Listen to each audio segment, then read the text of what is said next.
going, YouTube? I'm going to clean you guys off here. And you guys are a little bit dirty there.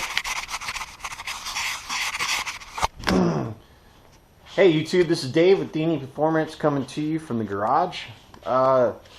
Today we are ready to drop in the E85 into the Chevy Cruze. Got most of the tunes sorted out on it. If anybody's been following me on this project, just a recap on it. So picked up the Chevy Cruze probably about 6 months ago, and then slowly been working on it and fixing some of the problems that were associated with it when I first picked it up. Added a flex fuel sensor on it. Started the process of getting the gas tune kind of dialed in, figuring out a lot of the things on HP tuners, and today we are ready to go ahead. I'm going to go to the pump and drop probably a gallon of E. I want to make sure that the flex fuel sensor is picking up the alcohol content that's in the E. If that all looks good, what I'm going to do is I'll go ahead and capture some data logs with the car on E, and then we can see if it makes any more power. I've got it right now. There's a couple things I changed in the tune, and I've got it. It started out at 92 horsepower or something with just the factory stock tune, nothing done to it. And right now it's making, well, the data log is showing it's making about 126, almost 127 horsepower at 6,500 RPM.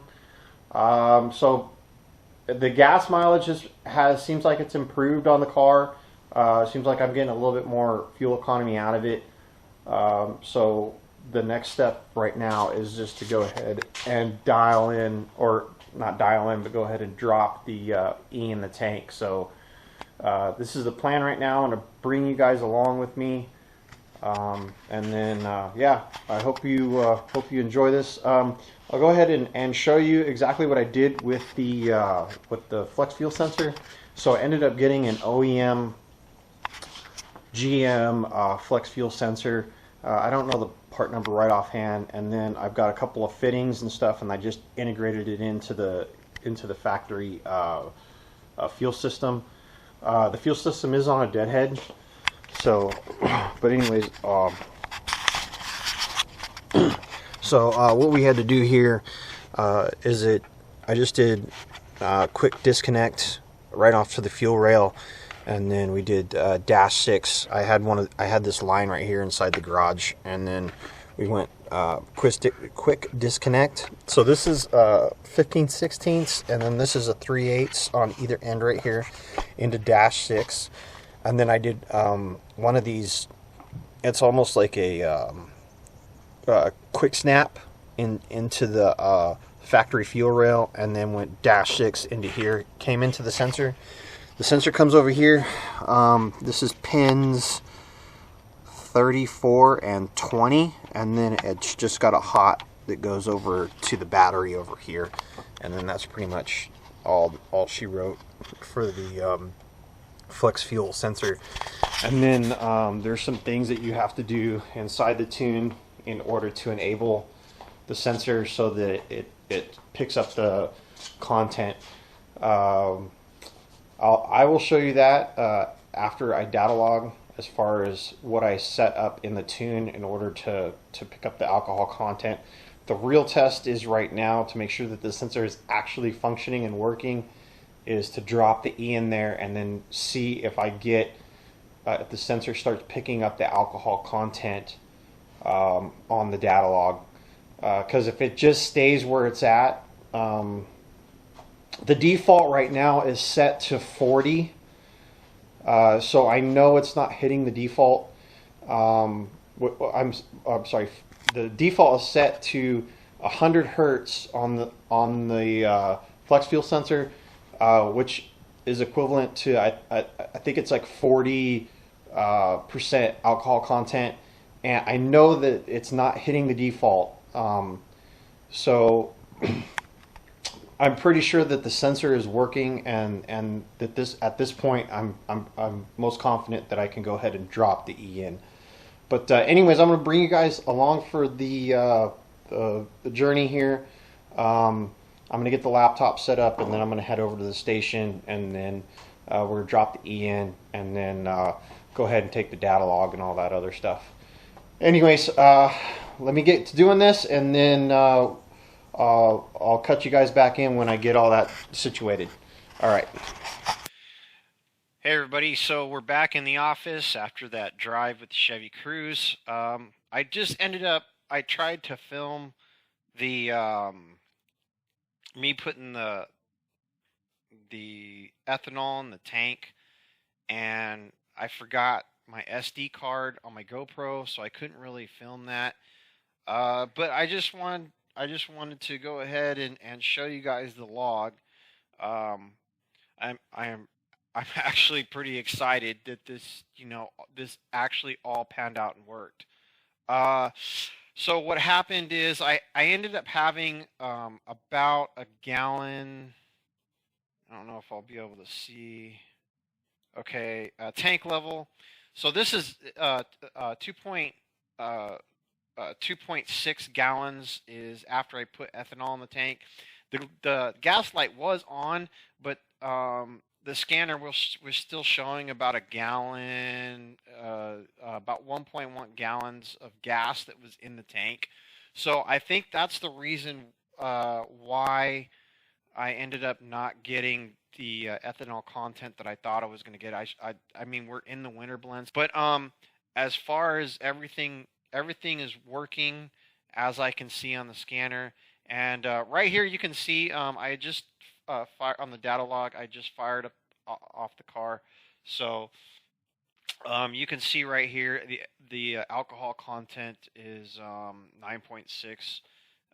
So I had some 91 octane in there, and I was going through and seeing if the 91 octane was going to make a difference as far as spark retard goes, because I was getting a lot of spark retard from the 87, so I started backing some of the timing tables. I started backing some of the timing off, and then I went in there and did some things to the sensitivity of the knock sensors to kind of desensitize the burst knock, and then the knock learn factor, try to get some of these things to come down, and then also taking in certain spots taking some of the timing out on the 87. And then when I went and dropped the 91 in, I was still seeing knock retard, but not as bad with the 87. And so I was trying to clean up some of the knock that I was getting. And then we're looking at the data log right now, and you can see right here it's still reading. So this is right after I filled up. You can see the car is just sitting here idling, and as I take off and pull out of the station here, I really wasn't seeing any. If you look at the alcohol content right here, I really wasn't seeing. See if I can zoom in, and we can see the. I don't know. I tried to make the lines come in here. Can't really see the lines though. You can't. But anyways, as I'm pulling out, I didn't really see any difference in the alcohol content. I was like, oh man, I don't know if this is working or not. And then I started seeing my ethanol fuel percentage, and then my alcohol percentage. And as I pulled out of the station, I was kind of like, oh man, it's not. I wonder if the sensor's even reading, because it didn't really see it jumping up too much. And then all of a sudden, as I'm going, and you can see here. Let me go ahead and just play this in real time. As you can see, I started to see fluctuation in the alcohol content, and I started getting kind of excited at this point. So I was like, all right, man, this is working. This is great. So I just kept driving around and, just letting the sensor absorb the data, and also letting the ECU absorb the data, and just trying to make sure that you know, as the alcohol content was starting to go up, that things were starting to change, uh, as far as let's see, our EQ ratio. So I was keeping an eye on the air fuel ratio commanded, because once this once the alcohol content starts going up, uh, this EQ ratio commanded. So that's going to be the commanded lambda that it's going to shoot for, and then the air fuel ratio commanded. That's what's going to be in the so it'll be. Let's see if I can go over to the tune. I'm pretty sure this is my tune. Yeah. Okay, so under your Stoich table, excuse me. Sorry, my computer's a little bit slow this morning. Let's see, it'd be under fuel, or it'll be under. I think it'll be under. No, it'll be under fuel. Let's see, general.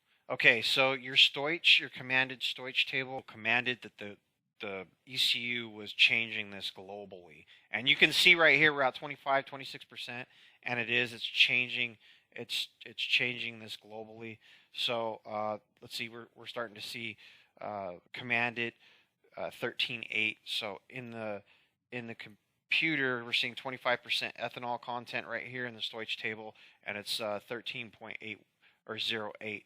So it's falling in line with the amount of ethanol that's in the tank right now, which is perfect. Exactly what I wanted it to do. Sure that you have your you want to make sure that you have your air fuel ratio commanded. Your air fuel ratio commanded is going to be the one you're definitely going to want to look at, because that one is going to tell you that the ECU is seeing the ethanol content and is changing everything globally.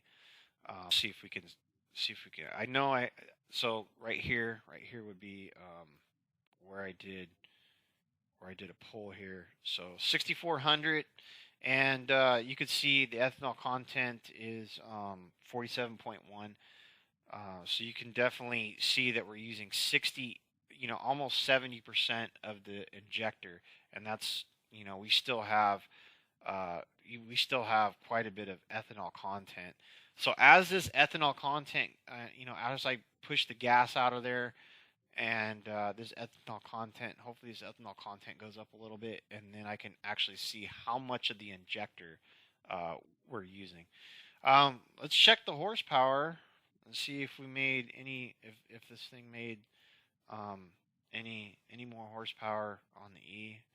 I don't know if it did or not. We ended up making about 135. So 135 at 60, or 60. I'm sorry, 6,000. Spark retard. See if we're having any spark retard going on. So it looks like we might have some spark retard at the top of the table here still. Yeah, about 2 degrees, 2.5 degrees of spark retard, which is not anything crazy. Let's see if we got so total knock retard that's getting pulled out right now is about 1.9. I did have to go on the table and ended up pulling out some timing up top.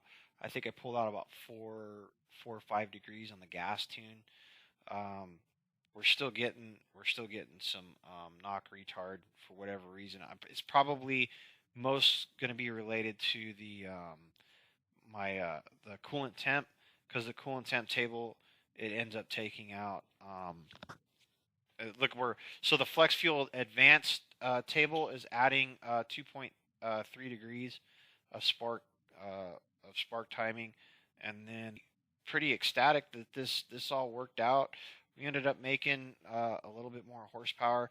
I'm assuming this number is probably going to go up a little bit more as the car, as the ethanol content, as we see more ethanol content. Another thing too is just me trying to keep an eye on the. Geez, I can't find it now. Just me keeping an eye on the injector duty cycle, uh, because if the injector duty cycle is pushing the injector to the limit, then I know I'm probably going to have to go in there and and probably do a flex fuel injector. So, anyways, again, this is Dave with D&E Performance. If you guys have any questions or if you have any insight to this, let me know down in the comments. Again, like and subscribe, all that good content, or content, all that good stuff, and we will catch you guys on the flip.